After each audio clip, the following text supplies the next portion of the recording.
Welcome to Mahjong for Dummies. I'm Potato Rice and this is part 6, Genbutsu and Suji for defense.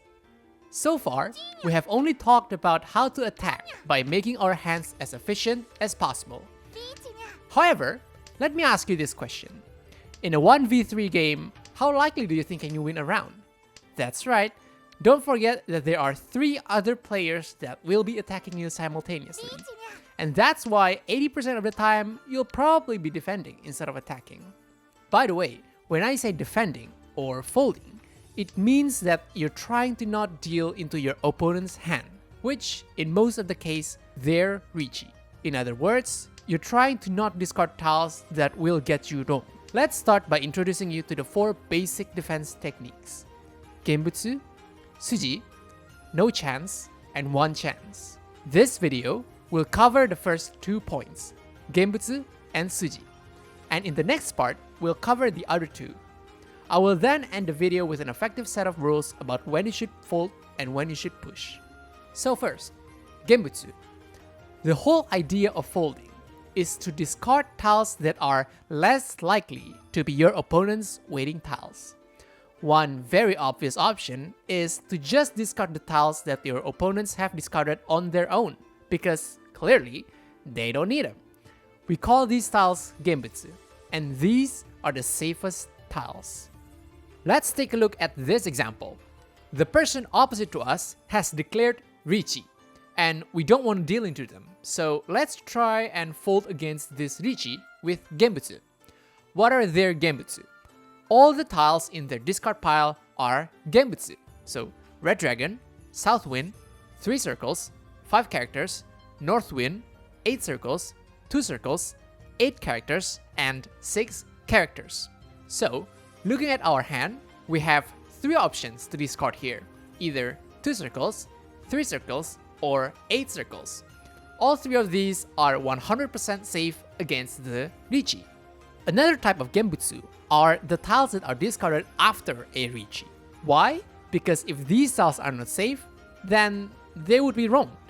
In this case, the person on our left hand side discarded 7 bamboos after the Richi. So 7 bamboos is also a Genbutsu that is 100% safe. See that as the round progresses, you'll get more and more Genbutsu to track. So remember to look up and pay attention to everyone's discard pile. In addition to Genbutsu, let's talk about honor tiles, like the wind tiles and dragon tiles. They're also very safe. Why? Because it's very difficult to use honor tiles. You can only use them as either triplets or pair, therefore lowering the likelihood of them being your opponent's weight. So, when you're out of Genbutsu, feel free to discard the honor tiles. They are relatively safe. Second, Suji, which I think is why most of you are here. I've covered a little bit about Suji in part 2, about how to use them to know your own weights. But this time, we learn about how to use them to fold. First, let's have a little refresher here. What is Suji?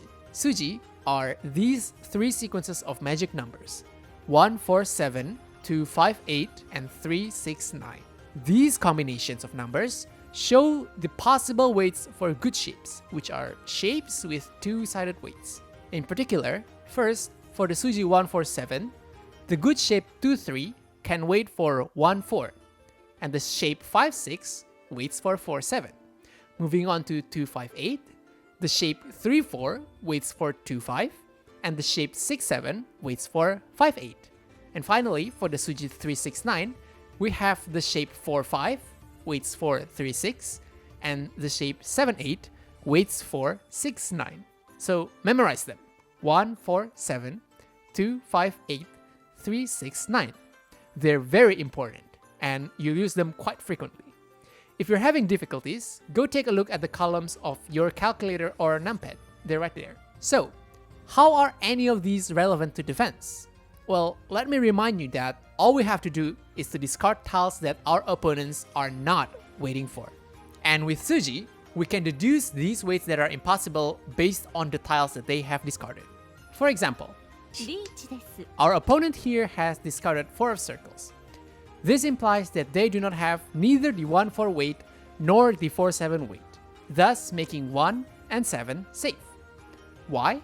Because if they do, then they would have no reason to discard these 4 of circles in the first place, as this would be a tile that they'd need. More accurately, if they do have either the 1-4 weight or 4-7 weight, then they would be in furiten, which means that they cannot roll anyone. If you don't know what a furiten is, go check out the previous part of this series, where I explained all about furiten, link in the description below. So, if discarding 4 means that 1 and 7 are safe, then discarding 5 means that 2 and 8 are safe, because discarding 5 means that they won't have 2-5 or 5-8 weight. And finally, discarding 6 means that 3 and 9 are safe. So, if a middle tile is discarded, then the 2 corresponding side tiles of the Suji are safe. Now, a very important note. Please pay attention. A lot of people make the following mistake. Do not be one of those people. What if 1 is discarded? Does that mean 4 and 7 are safe because the Suji is 1-4-7? No. Discarding 1 means that the 1-4 weight is indeed impossible. But that does not say anything about the 4-7 weight. The same goes with discarding 8 does not make 2 and 5 safe, and discarding 3 does not make 6 and 9 safe.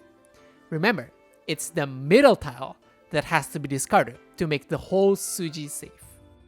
The story is very different when both of the side tiles are discarded. So, what if both 1 and 7 are discarded? Does this make 4 safe? Yes, because discarding both 1 and 7 implies that both 1-4 weight and 4-7 weight are impossible, thus making the 4 a safe tile. We call this kind of 4 a middle Suji.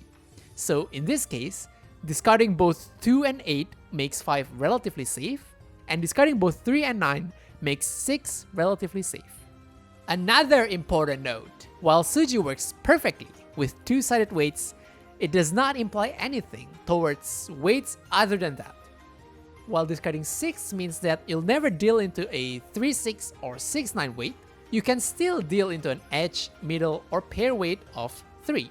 However, since most people try their best to Richi with a 2-sided weight, Suji is relatively safe most of the time.